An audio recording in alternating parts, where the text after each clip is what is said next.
तो आइए प्रश्नावली 4 शुरू करने से पहले मैं आपको कुछ महत्वपूर्ण सूत्र बता देता हूँ। जैसे कि ये विभेदक, यहाँ पे लिखा है द्विघात वर्ग समीकरण के विभेदक विविक्त कर।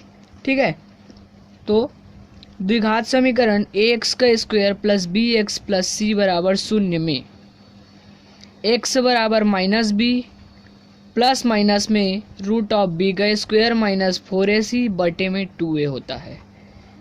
ठीक है, जब मैं हल करके आपको बताऊंगा तो ज़्यादा अच्छे से समझ पे आएगा, लेकिन पहले मैं इसको आपको ये समझा देता हूँ। जैसे कि सूत्र में a का स्क्वायर माइनस 4ac को ही द्विघात समीकरण का विभेदक कहा जाता है। ठीक है, ये जो b का स्क्वायर है, ये वाला भाग, इसे ही विभेदक कहा जाता है। इसे d बराबर b का स्क्वायर माइनस 4ac लिखा जाता है।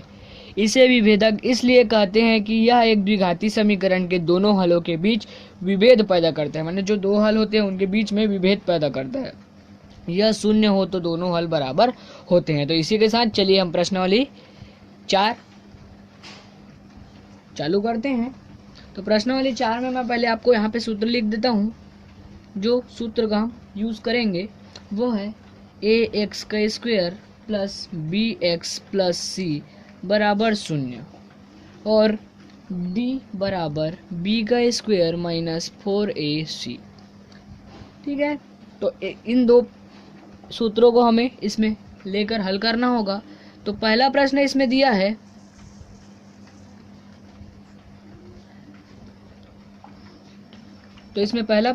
है, निम्नलिखित समीकरण के विभेदक ज्ञात कीजिए।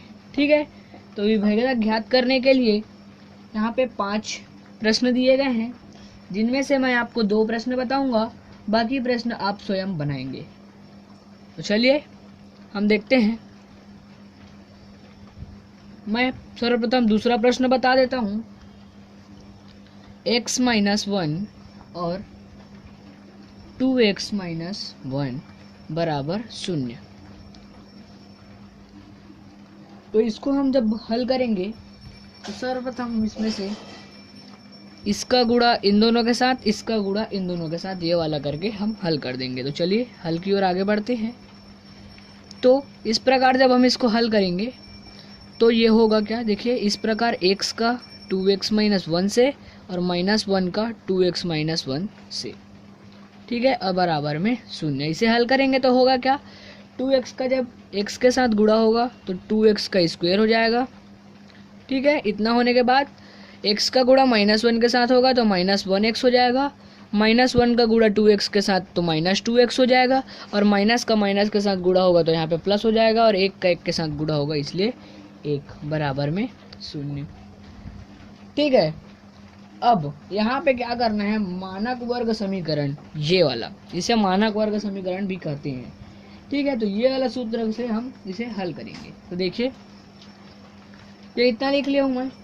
अब इसे हम आगे हल करते हैं। तो 2 में से प्लस माइनस माइनस होता है, माइनस माइनस प्लस होता है, तो 2 में से 1 जुड़ जाएगा तो ये हो जाएगा 3x माइनस में प्लस 1 और इधर 2x का स्क्वायर। ये कुछ इस प्रकार होंगे। अब ये जो है इसमें मानक वर्ग समीकरण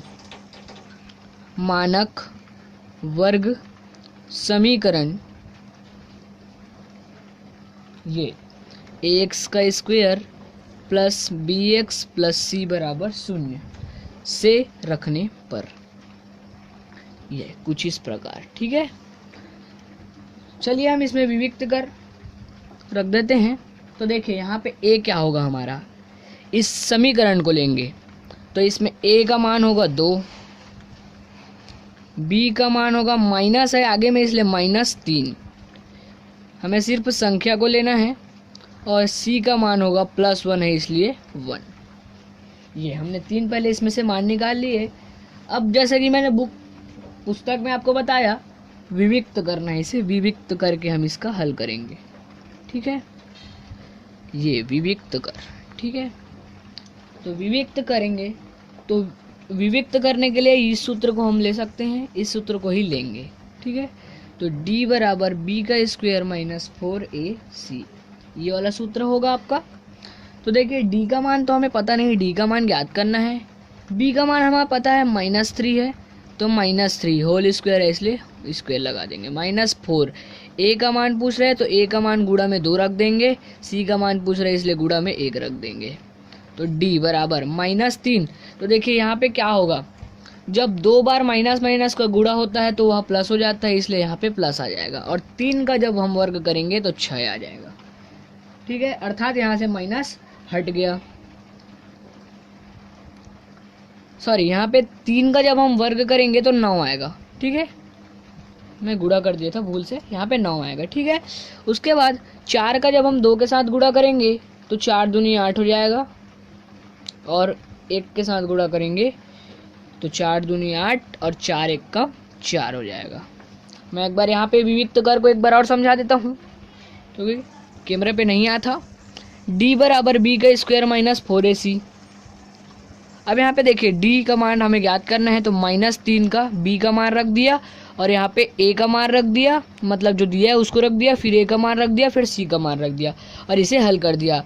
ठीक है, अब यहाँ पे आगे हम देखते हैं।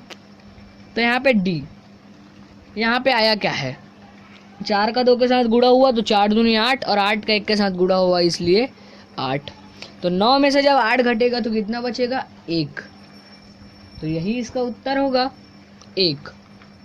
ये एक उत्तर इसमें आ गया।